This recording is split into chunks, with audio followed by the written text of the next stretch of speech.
మహాభారతం సులభ శైలిలో ద్రోణాచార్యుడు మరియు కృపాచార్యుడు.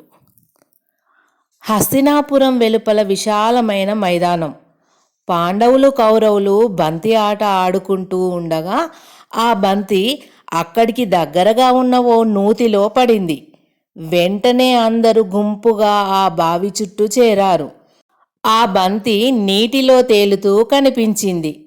బంతిని అంతగా ఎగదన్నకపోతే ఏం, కడుపు నిండా మెక్కి ఎక్కడో ఒక చోట పడి నిద్రపోకుండా నీ తిండిబోతు ముఖానికి బంతి ఆట కూడా ఒకటి కావలసి వచ్చిందా అని దుర్యోధనుడు భీమసేనుణ్ణి చురచురా చూస్తూ అన్నాడు. దుర్యోధన, మాటలు మర్యాదగా రాని, మరొక్కసారి మా అన్నను పొగరుబోతువై కారుకూతలు కూశావనుకో శరీరం జల్లడగంతలవుతుంది, జాగ్రత్త. చేతుల్లోని శరచాపాలను సవరించుకుంటూ అన్నాడు అర్జునుడు. ఓయబ్బో, లోకమంతటికి నువ్వే మునగాడివైనట్లు అని దుశ్శాసనుడు మూతి విరుస్తూ అన్నాడు. అదే సమయంలో దేవుడు చల్లగా చూస్తే ఎందుకు కాడు బాలక అన్న గంభీర కంఠస్వరం విని పాండవులు కౌరవులు వెనుదిరిగి చూశారు. స్నిగ్ధ గంభీరమైన బ్రాహ్మణ రూపం క్షాత్ర తేజస్సు కొట్టవచ్చినట్లు ముఖంలో మెరుస్తోంది.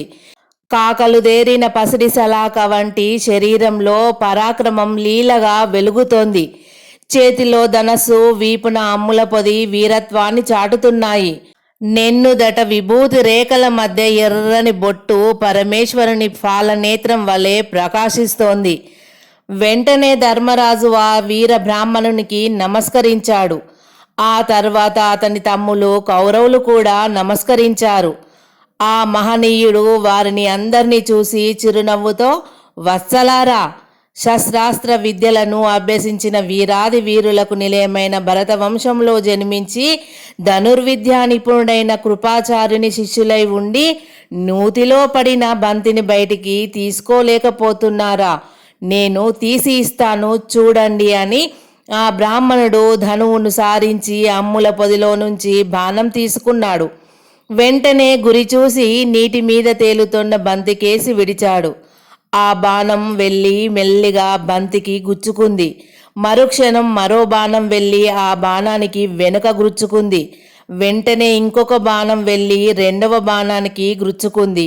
అలా బ్రాహ్మణుడు ప్రయోగిస్తున్న బాణాలు ఒకదానినొకటి తగులుకొని బాణపాశాన్ని ఏర్పరిచాయి. ఆ బ్రాహ్మణుడు సులభంగా బంతిని తీసి ఆ రాజకుమారులకు ఇచ్చాడు. ఆ అద్భుత విద్యా వినోదానికి అందరూ ఆశ్చర్యపోయారు. స్వామి, మీరెవరో గొప్ప శస్త్ర విద్యావేత్తలా ఉన్నారు. దయచేసి మా తాతగారి దగ్గరికి రండి, మీకు కోరినంత ధనం బహుమానాలు ఇప్పిస్తాము అన్నాడు ధర్మరాజు ఆ బ్రాహ్మణునికి మళ్ళీ నమస్కరిస్తూ.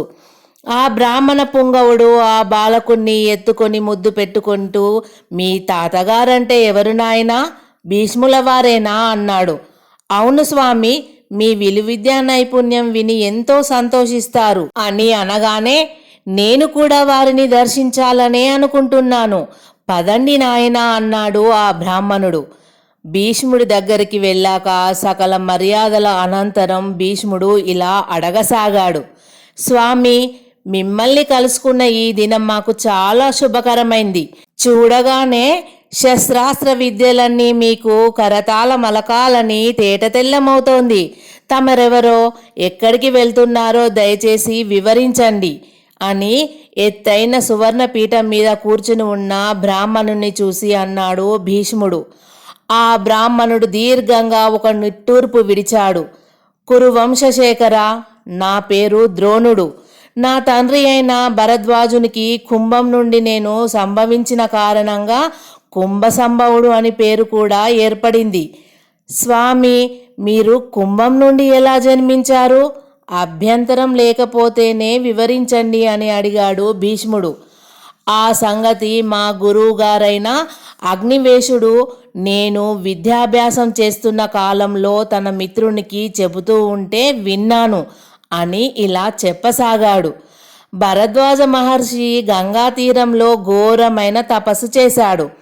ఆ తపో సాధనలో ఆయన దివ్యత్వాన్ని పొందాడు. ఒకనాడు గంగా తీరంలో నిలబడి అప్పుడే దేవలోకం నుండి ఘృతాచి అనే అప్సరస ఆ నీటిలో జలకాలాడుతూ ఉండడం చూశాడు ఆ మహర్షి. ఆ అప్సరసను చూడడంతోనే వెంటనే ఆయనకు వీర్యస్ఖలనం జరిగింది. ఆ వీర్యాన్ని ద్రోణపత్ర పుటంలో ఉంచి కాపాడాడు. కొన్నాళ్లకు ఆ ద్రోణం నుండి నేను జన్మించాను అన్నాడు ద్రోణుడు. భీష్ముడు రెండు చేతులు జోడించి, దేవా, అయో నిజ భూదేవా, తర్వాత చెప్పండి అన్నాడు. నేను నా మిత్రుడైన పాంచాల రాజపుత్రుడు అగ్నివేశుని దగ్గర విద్యలన్నీ నేర్చుకున్నాము. ఆ తర్వాత నేను గృహస్థాశ్రమం స్వీకరించి కృపాచారిని చెల్లెలైన కృషిని వివాహం చేసుకున్నాను. మాకు అశ్వత్థామ అనే కుమారుడు కలిగాడు. ఆ తర్వాత నేను పరశురాముని వద్ద శస్త్రాస్త్రాలను సంపాదించుకున్నాను. ధనుర్వేదంలో సాటి లేని మేటినని అనిపించుకున్నాను. కానీ దుర్భరమైన దారిద్ర్యం నన్ను బాధిస్తోంది. ఈ బాధను తొలగించుకోవడానికే ప్రయత్నిస్తూ పరిభ్రమిస్తున్నాను. ఈనాడు తలవని తలంపుగా మీ మనుమలను కలుసుకోవడం, మీ సన్నిధికి చేరుకోవడం నా భాగ్యంగా భావిస్తున్నాను అన్నాడు ద్రోణుడు. ద్రోణాచార్య, ఇప్పటి నుంచి నా మనుమలందరికీ ప్రధాన ధనురాచార్యులుగా మిమ్మల్ని నియమిస్తున్నాను. ఈ హస్తినాపుర సంపద అంతా మీకే అనుకొని యథేచ్ఛగా అనుభవించండి. మీ భార్యాపుత్రులను ఇక్కడికి రప్పించి సుఖంగా ఉండండి అన్నాడు భీష్ముడు. ద్రోణుడు సంతోషంతో అంగీకరించాడు.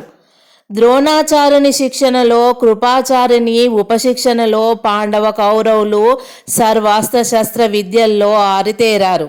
ఒకనాడు విలువిద్యాభ్యాసం చేసిన తర్వాత అర్జునుడు భోజనం చేస్తుండగా దీపం ఆరిపోయింది. పరిచారకుడు దీపం వెలిగించి తెచ్చేలోగానే అర్జునుడు ఏ ఏ పదార్థాలు ఎక్కడున్నవోనని పసిగట్టి భోజనం పూర్తి చేసుకొని లేచాడు. చీకట్లో భోజనం చేసినట్లే చీకట్లో విద్యలు మాత్రం ఎందుకు నేర్వరాదు అని భావించి అర్జునుడు అప్పటి నుంచి కటిక చీకటిలో సైతం బాణాలు వేయడం, లక్ష్యం చెదరకుండా విజయం సాధించడం ప్రారంభించాడు. ద్రోణాచార్యుడు అర్జునుడి యొక్క బుద్ధి కుశలతకు, శ్రద్ధాశక్తులకు మెచ్చుకొని, నాయనా అర్జున, నీ శస్త్ర విద్యాభ్యాస నైపుణ్యం చూస్తుంటే ఉత్తరోత్తర నువ్వు నన్ను మించిపోగలవని భావిస్తున్నాను. ఉత్తమ గురువుకు తన శిష్యుని ఔన్నత్యం కంటే ఐశ్వర్యం మరొకటి లేదు. సాటిలేని మేటి ధనుర్ధల అగ్రేసరునిగా నిన్ను తీర్చిదిద్దుతాను. నా సర్వ విద్యలు నీకు ధారపోస్తాను. ఈ ప్రపంచంలో నీ వంటి విలుకాడు మరెక్కడా లేనంతగా అద్వితీయ కోదండ విద్యా పండితునిగా చేస్తాను అన్నాడు ప్రేమగా. గురుదేవా, మీ ప్రేమాభిమానాలను ఇంతగా చూరగొన్న నేను ధన్యుణ్ణి. చిరకాలం మీకు విధేయుడనై మెలిగేటట్లు ఆశీర్వదించండి అని నమస్కరించాడు అర్జునుడు. ద్రోణుడు అర్జునుని యొక్క గురుభక్తికి, వినయ సంపదలకు పొంగిపోతూ తనివి తీరా కౌగిలించుకొని, విశ్వ విజయుడవై కలకాలం వర్ధిల్లు తండ్రి అని ఆశీర్వదించాడు. తన బావగారి దగ్గరి నుండి ప్రత్యేకమైన ఆదరాభిమానాలు చూరగొన్న అర్జునుని మీద కృపాచార్యుడు కూడా ఎక్కువ శ్రద్ధను కనబరుస్తూ ప్రత్యేకమైన శిక్షణను ఇవ్వసాగాడు. కృపాచార్యుడు కూడా ధనుర్వేదంలో ద్రోణాచార్యునితో సమానమైనవాడు. పూర్వం గౌతమ మునీంద్రునికి శరచాపధరుడైన కుమారుడు పుట్టాడు. విల్లమ్ములతో కలిగిన ఆ పుత్రునికి శరధ్వంతుడు అని పేరు పెట్టాడు గౌతముడు. ఆ కుమారుడు ముని బాలకులందరి వలె వేదాలు మొదలైనవేవీ అభ్యసించకుండానే ధనుర్విద్యను మాత్రం కూలంకషంగా అభ్యసించాడు. ఒకనాడు తండ్రి ఆజ్ఞను పొంది ఒక నిర్మల ప్రదేశంలో కూర్చొని తపస్సు చేయడం ప్రారంభించాడు.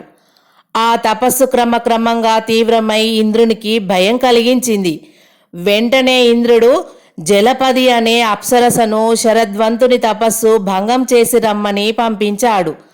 ఆ వియత్సరుల మచ్చకంటి ఒయ్యారం ఒలకబోస్తూ ఆ మునినాథుని ముందు నాట్యం చేయడం ప్రారంభించింది.